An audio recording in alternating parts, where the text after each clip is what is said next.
41 பேர் இறந்தப்போ ஒரு துளி கண்ணீர் கூட விடல. ஒரு நாளைக்கு ஒரு ஸ்கிரிப்ட் ரிலீஸ் பண்றாங்க. தமிழ்நாட்டு வரலாற்றிலே இப்படி ஒரு அரசியல்வாதி இருக்கவே கூடாதுன்றதுக்கு அடையாளமே ஆதவர். மணிப்பூருக்கு ஒரு கடிதம் எழுதியிருக்காங்க. இதெல்லாம் எழுத மாட்டாங்க, ஸ்ட்ரைட்டா ட்ரம்ப்புக்கு தான் எழுதுவாங்க. அட பாவி, ஜனநாயகன் டிக்கெட் எங்களுக்கு அதிகமா ரேட்டுக்கு. இந்த பக்கம் விஜய் கூப்பாடு போட்டு கத்துவாரு, ஸ்டாலின் சார் ஸ்டாலின் சார். ஏன்னா அங்க ஆல்ரெடி பிஜேபி அரசு கேண்டிடேட் லிஸ்ட் இல்ல, அது கிரிமினல் லிஸ்ட். கரெக்ட். ஒரு இடத்துல ஒரு பிரச்சனை. என்னடா பிரச்சனை இருக்கு? ஒரு இடத்துல ஒரு பிரச்சனை. என்ன பிரச்சனை இருக்கு? ஒரு இடத்துல ஒரு பிரச்சனை இருக்கு. பிஜேபி செட் பண்ணி கொடுத்த அஜெண்டாவே விஜய்க்கு அதுதானே.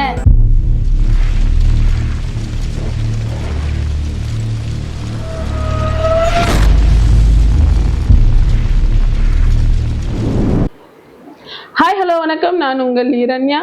இது தேர்தல் களம் 2026. நம்மளோட இணையறாங்க தோழர் பிரீத்தி. வணக்கம் தோழர். வணக்கம். என்னன்னு பாத்தீங்கன்னா, நேற்று ஆதவ அர்ஜுனா வெளிவாக்கத்துல பேசும்போது 41 பேர் இறந்தப்போ ஒரு துளி கண்ணீர் கூட விடல. ஆனா நேத்து அவங்க அம்மா இறந்துட்டாங்க 5 வயசுலன்னு சொல்லி அவ்வளோ ஃபீல் பண்ணி அழுறாரு. அது பாக்குற பச்சை பிள்ளைங்க கூட தெரியும் அது அவர் விடுறது முதல கண்ணீர்னு சொல்லிட்டு. ஓட்டுக்காக இப்படிலாம் நடிப்பாங்களா அப்படின்ற அளவுக்கு தான் இருக்கு இவங்க பண்ற ஆக்டிங் எல்லாம். ஒரு நாளைக்கு ஒரு ஸ்கிரிப்ட் ரிலீஸ் பண்றாங்க. நேத்து அம்மா இறந்துட்டாங்க, நான் அதுக்கப்புறமா தான் அம்பேத்கரை உள்வாங்கினேன், பெரியாரை உள்வாங்கினேன் 14 வயசுலயே அப்படின்னு கண்ணீர் விடுறாரு. அம்பேத்கரையும் பெரியாரையும் நம்ம உள்வாங்கினதுக்கு அழ வேண்டிய அவசியமே இல்லையே. உண்மை என்ன தெரியுமா இரண்யா? திலகவதின்னு சொல்றவங்க ஆதவர்ஜனோட பெரியமா. ஆனா அவங்க என்ன சொல்றாங்கன்னா, ஆதவர்ஜனோட அம்மா தன்னுடைய மாமியாரோட கட்டுப்பாட்டால மட்டும்தான் அவங்க இறந்தாங்களே தவிர ஜாதியால அவங்க இறக்கவே இல்லை. தமிழ்நாட்டு வரலாற்றிலேயே அம்மா இறப்ப ஒரு ஓட்டு வங்கி அரசியலுக்காக மாத்தி பேசின ஒரே ஆள் ஆதவ தான். இதுல இருந்தே தெரியலையா அவங்க எவ்வளவு கேவலமான அரசியல் நடத்துறாங்கன்னு சொல்லிட்டு. இதையெல்லாம் மக்கள் பார்த்துக்கிட்டு தான் இருப்பாங்க. இப்போ ஒரு தேர்தலுக்காக, ஒரு ஓட்டுக்காக இவ்வளோ ஒரு தாயோட மரணத்தை பத்தி கொச்சப்படுத்தி பொய் சொல்ற ஒரு பையனை இங்கதான் பார்க்க வேண்டியது இருக்கு இல்ல? கட்டாயம் இங்கதான் பார்க்கணும். ஆதவர்ஜனா தான் அதுக்கு மிகப்பெரிய ஒரு சாட்சியா இருப்பாரு. தமிழ்நாட்டு வரலாற்றிலே இப்படி ஒரு அரசியல்வாதி இருக்கவே கூடாதுன்றதுக்கு அடையாளமே ஆதவர்ஜனா தான்.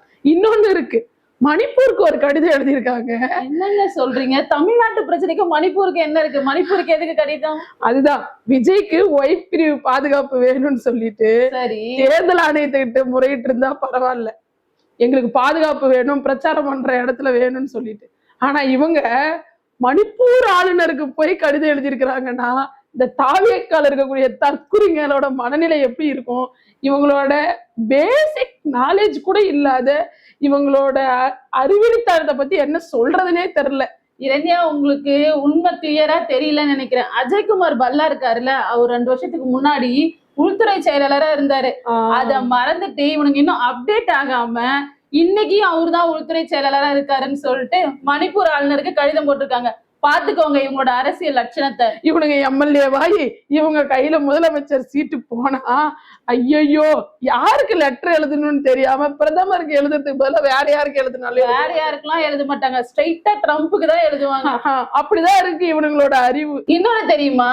மேட்டூர்ல செல்வம்னு ஒருத்தர் வாக்கு கேட்க போயிருக்காரு. அங்க இருக்க தாவேக கட்சிக்காரங்க என்ன பண்ணாங்க தெரியுமா இரண்யா? இன்னைக்கு காலையில இருந்து அதுதான் ஒரு ட்ரெண்டிங் நியூஸே. அட பாவி, ஜனநாயகன் டிக்கெட் எங்களுக்கு அதிகமா ரேட்டுக்கு வித்துட்டு எங்க கிட்ட வாக்கு சேக வரையே நீ வாக்கு கேட்காதுன்னு சொல்லிட்டு வெளியே துரத்தி அடிச்சாங்க. பிளாக்ல டிக்கெட் வித்தாங்களே, அதே கதைதான். ஜனநாயகன் படத்துக்கு பிளாக்ல டிக்கெட் வித்த இவங்க தான் ஜனநாயகத்தை நிலைநாட்ட போறாங்களா? கட்டாயம் இல்ல, இவங்க அந்த ஜனநாயகத்தை ஒழிக்கதான் பிளான் பண்றாங்க. ஜனநாயகத்துல மகள் கதை தான் முக்கியமான கேரக்டர், அது தெரியுமா? ஆனா அந்த மகளுக்கே கடன் கொடுத்தன்னு சொன்னதுதான் இந்த விஜய். கரெக்டான பாயிண்ட் சொல்லியிருக்கீங்க. இதெல்லாம் மக்கள் கண்டிப்பா யோசிச்சு பார்க்காமல இருப்பாங்க. கட்டாயம் மக்கள் சிந்திச்சு பார்ப்பாங்க.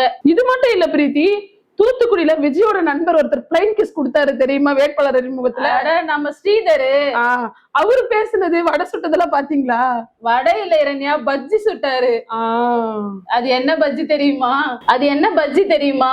நாங்க மக்களுக்காக போய் உழைக்க மாட்டோம், மக்களுக்கு என்ன தேவைன்னு நாங்க கேட்க மாட்டோம்.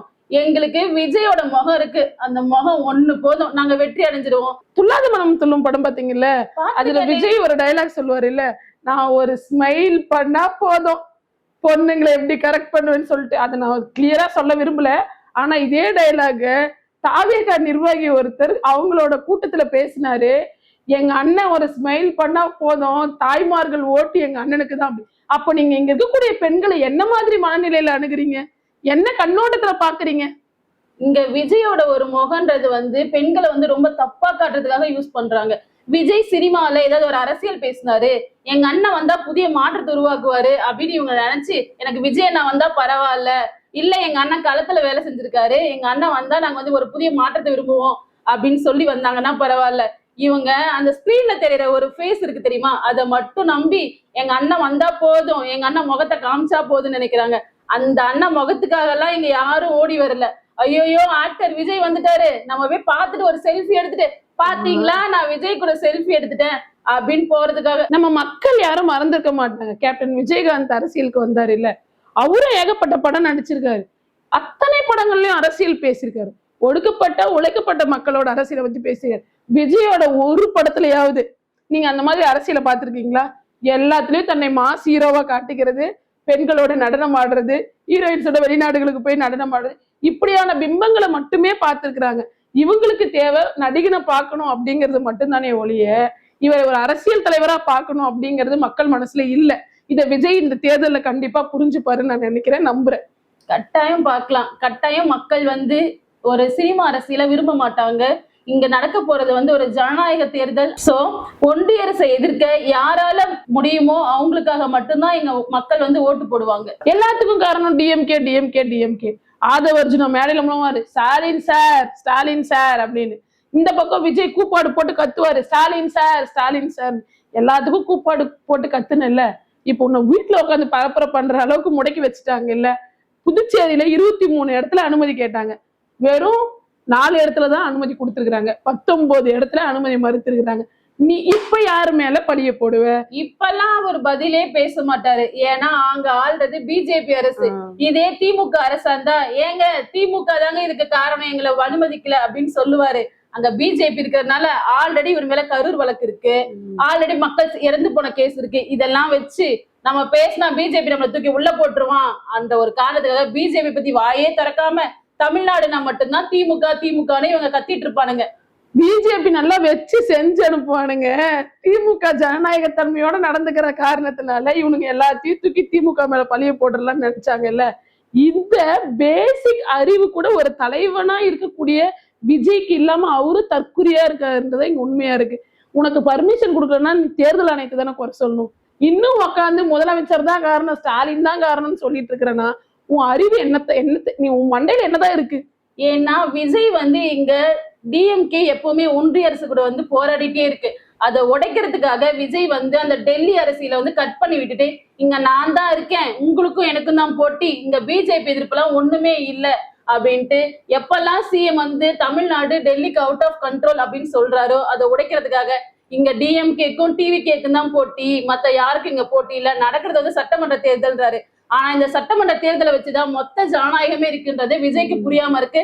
அவரு புரியாம ஒரு தற்குறி அரசியல மேலோங்கி பண்றதுனாலதான் அந்த ரசிகர் கூட்டமும் தற்குறிகளாவே இருக்காங்க. ஏன்னா தலைவனே தற்குறியா இருக்கும் போது ரசிகர்கள் தற்குறியா தானே இருப்பாங்க. இவங்க கேண்டிடேட்லாம் இருக்காங்கல்ல, ஆதி கனிமொழின்னு ஒருத்தங்க.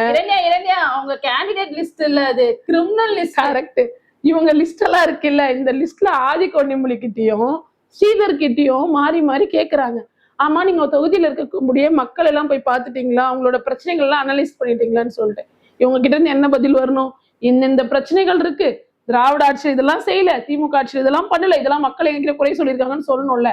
ஆனா இந்த தற்கூறிங்க என்ன பேசுறாங்கன்னா, இங்க மக்களோட பிரச்சனை எல்லாம் நாங்க அனலைஸ் பண்ணிட்டு இருக்கோம், ஒரு இடத்துல ஒரு பிரச்சனை. சரி என்னடா பிரச்சனை இருக்கு? ஒரு இடத்துல ஒரு பிரச்சனை. என்ன பிரச்சனை இருக்கு? ஒரு இடத்துல ஒரு பிரச்சனை இருக்கு. ஏன்னா அவங்கதான் களத்துக்கே போறது இல்லையே, மக்கள்கிட்டயே போய் நிக்கிறது இல்லையே. அவங்க அண்ணா வருவாரு, ஒரு வேலை நிறுத்திப்பாரு, மேல நின்று கைய காமிச்சிட்டு நான் வரேங்க போயிட்டு வரேன் வெல்வோம் அப்படின்னு சொல்லிட்டு வந்துருவாரு. இது மட்டும் தான் தெரியும். அப்புறம் எப்படி அவங்க பிரச்சனைய சொல்லி கேட்டா எல்லாத்தையும் தளபதி பார்த்துப்பாரு. டே தளபதி என்னத்தடா பாப்பாரு? தளபதி குடும்பத்தையே பாக்கல, இதுல எங்க ரசிகர் கூட்டத்தையும் தொண்டர்களையும் பாக்குறது? அதுக்கெல்லாம் வாய்ப்பே இல்ல. அப்படிதான் இருக்குல்ல. கடைசியா ஒரு விஷயம் பேசணுமே, என்டிஏவோட கூட்டணி வைக்க போறதா சொல்றாங்களே, அது என்ன கதை? அது உங்களுக்கு தெரியாதா? அது பிஜேபி செட் பண்ணி கொடுத்த அஜெண்டாவே விஜய்க்கு அதுதானே. நாங்க எதிர்க்கிற மாதிரி எதிர்ங்க, நாங்க வந்து உங்களை பின்னாடி சேர்த்துக்கிறோம், இங்க திமுக அரசு எதிர்க்கிறதுக்காக நாங்க எல்லாருமே ஒன்றா இணைஞ்சிட்டோம் இந்த அப்படின்னு சொல்லிட்டு ஒரு அஜெண்டாவை கொண்டு வரதுக்காக ஆல்ரெடி பிஜேபி செட் பண்ண ஒரு ஆள் தான் விஜய். ஒன்றிய இணை அமைச்சரே சொல்றாரு, என்டிஏ கூட்டணி வந்து தமிழ்நாட்டுல வந்து ஜெயிக்கல அப்படின்னா நாங்க வந்து விஜயோட கூட்டணி வைப்போன்னு. விஜயும் அதுக்கு தயாரா தான் இருப்பாரு அப்படின்றது இதுல இருந்து தெரியுது. இதுக்கு முன்னாடியே ஒரு ஸ்டேட்மெண்ட் கொடுத்தாரு தெரியுங்களா? எங்களுக்கு துணை முதலமைச்சர் பதவி தராங்க, எங்க கிட்ட பேசிட்டு இருக்காங்க அப்படின்னு சொல்லிட்டு. ஆனா இதை விஜய் எந்த இடத்துல மறுக்கவே இல்லை. அப்போ இந்த டீலிங் முன்னாடியே நடந்திருக்கு. கரூர் இன்சிடென்ட்ல நம்ம பேர் வந்துடக்கூடாது அப்படின்றதுக்காக பிஜேபி செட் பண்ணி கொடுத்த ஒரு அஜெண்டாவை இவங்க பயன்படுத்திட்டு இப்ப பாருங்க, ஒன்றிய அமைச்சரே சொல்லிட்டாரா நாங்க பெரும்பான்மையில எல்லாம் ஒன்றிணைஞ்சிருவோம்னு சொல்லிட்டு இந்த ஒரு ஸ்டேட்மெண்ட்டை திமுகவை எதிர்க்கிறதுக்காக இவங்க பயன்படுத்திட்டு இருக்காங்க. இதுல இருந்து மக்கள் என்ன தெரிஞ்சுக்கணும்னா, விஜயும் பிஜேபியும் வேற வேற கிடையாது, ரெண்டும் ஒண்ணுதான். பாசிச பாஜக கூட்டணியை வீழ்த்த ஸ்டாலின் தொடரட்டும், தமிழ்நாடு வெல்லட்டும், வாக்களிப்போம் மதச்சார்பற்ற கூட்டணிக்கு. நன்றி. இணைந்திருங்கள், மாற்றம் சமூக மாற்றத்திற்கானது.